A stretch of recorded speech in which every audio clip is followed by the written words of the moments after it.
Halo, Assalamualaikum warahmatullahi wabarakatuh. Selamat pagi. Perkenalkan, saya Fendi Akbar dari komunitas pertanian Kampung Rancakebo, Desa Mekarjaya. Pada kesempatan ini ingin mengajak seluruh guru, seluruh orang tua siswa dan masyarakat untuk melakukan gerakan penanaman sayuran di pekarangan rumah. Kenapa kita lakukan? Pada akhir-akhir sekarang ini kita dipaksa untuk stay at home. Karena apa? Karena wabah COVID-19. Ketika kita berada di rumah, kita harus memiliki ketahanan keluarga.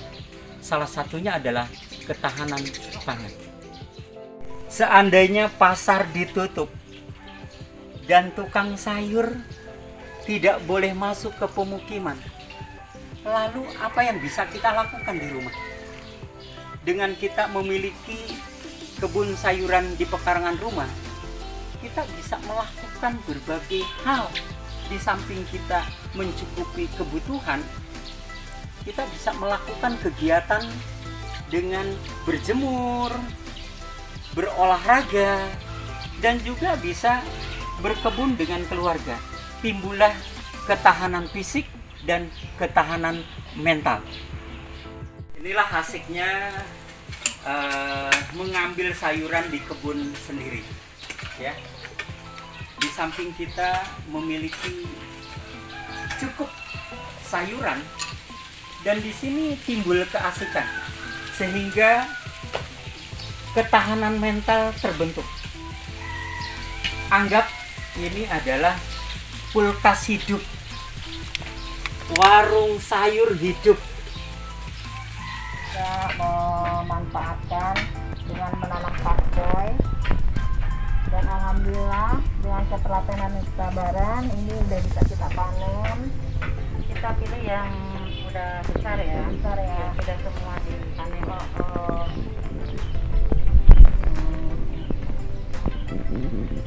Ini kira-kira udah berapa umurnya ini, Bun?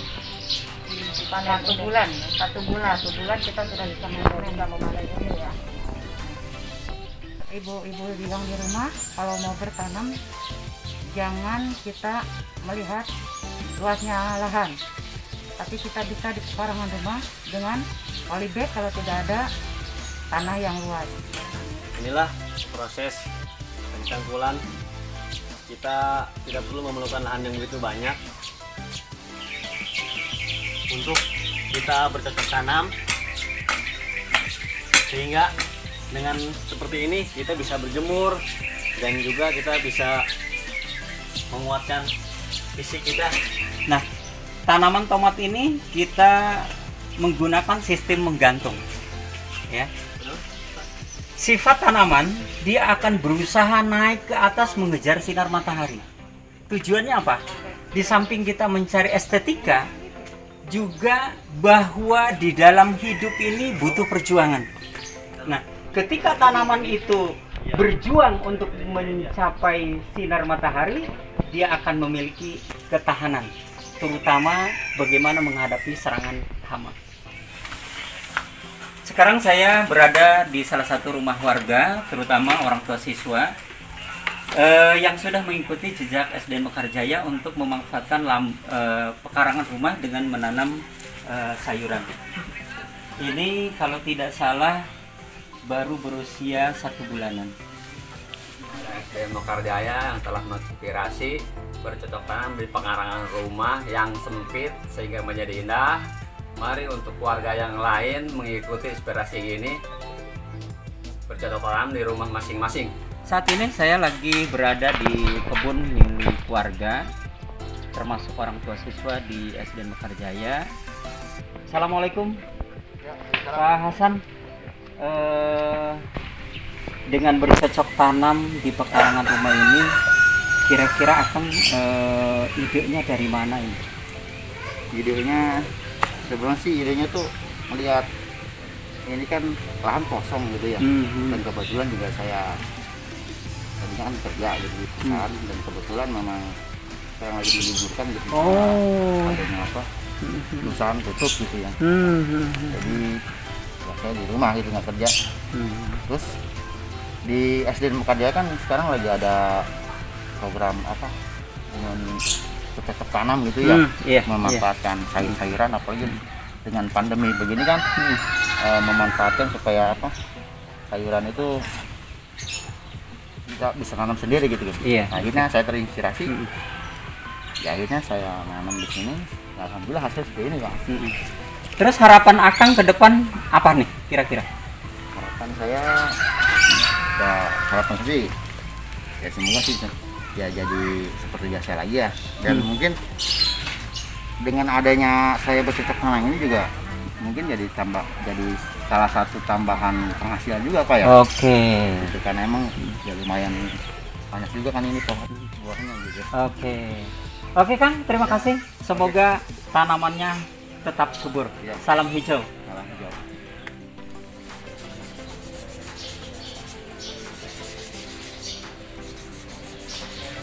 Saat ini saya berada di tempat kegiatan pembuatan telur asin. Ini idenya dari mana nih Bu? Oh, saya buat telur yang asin ini awalnya itu adalah melihat masyarakat Rancakebo ini banyak yang memelihara bebek Pak, begitu. Iya. Terus saya pikir-pikir, wah boleh juga nih kalau saya buat usaha telur asin. Akhirnya saya datangin penduduk Rancakebo ini, kemudian saya ngobrol-ngobrol, akhirnya ya alhamdulillah Pak mereka mau bekerja sama dengan kami dan beberapa peternak itu mengumpulkan telur-telur dan diserahkan kepada saya. Oke, luar biasa. Ini telur asin yang berbahan apa saja nih? Kita membuat dua teknik ya, dengan cara abu dan ini dengan bumbu atau rempah-rempah ya. Media air. Iya. Abu dengan garam. Kita pakai perbandingan 2:1. Abu 2 gayung, garamnya 1 gayung ya. Terus kita adon. Setelah ngaduk gitu ya, terus kita langsung tata di sini di tempatnya, terserah mau di ember mau di bak gitu ya. Kita bawahnya dulu dikasih abu gosok ini. Setelah bawahnya dikasih adonan, kita baru simpan telurnya, ditata dengan rapi. Terus kita timpa lagi adonannya. Ini ada 3 tingkat ya. 3 tingkat, ini muat sampai 50 ya, baskom ini sampai 50 butir ya. Oke, ini kan diperam ya Bu? Ya. Berapa lama telur ini diperam sampai bisa dikonsumsi? Ini 14 hari. 14 hari. Kita selalu 14 hari ya. Kenapa harus 14 hari?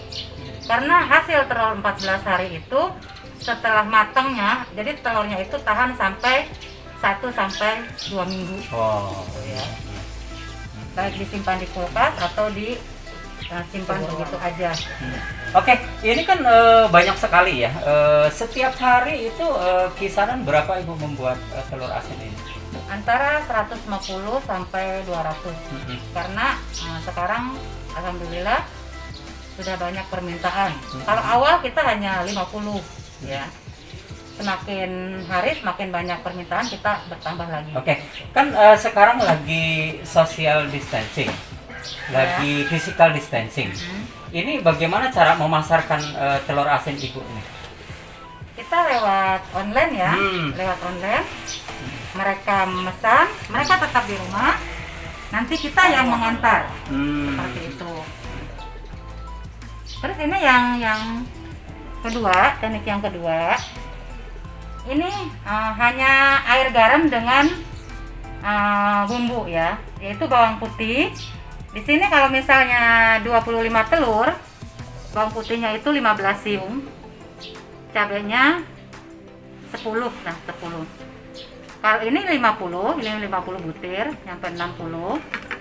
Di sini bawang putihnya sampai 30 siung, ya. Di sini boleh memakai pewangi daun salam ya, biar harum ya. Ini juga sama 14 hari. Dan hasilnya yang menggunakan bumbu ini rasanya lebih pulan ya dibanding dengan ini, tapi tidak kalah sama ini juga. Untuk pemasarannya ya, kita di sini ada stempel